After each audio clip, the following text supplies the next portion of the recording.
بسم الله والصلاة والسلام على رسول الله وعلى آله وصحبه ومن والاه.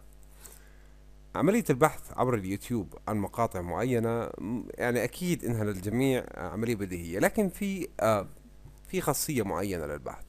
ممكن في نسبة قليلة ما بتعرف عنها، خلينا نفيدهم بهذا الشرح. مثلا لو بدي أدور على مقاطع للشيخ ماهر المعيقلي، هلا بلاحظ هون في يمين الصفحة بعد ما أجريت البحث إنه أعطاني أيقونة اسمها الفلاتر. بعمل كليك عليها، في عندي هون عدة خيارات: تاريخ التحميل، النوع، المدة، مميز، والتصنيف حسب.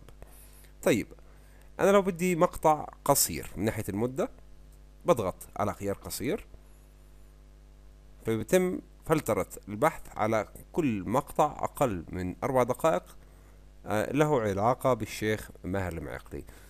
طيب، أنا لو بدي يضل نفس الخيار أقل من 4 دقائق لكن تكون جودة فائقة، نفس الخيار طلع عندي وبختار هون جودة فائقة اللي هي HD.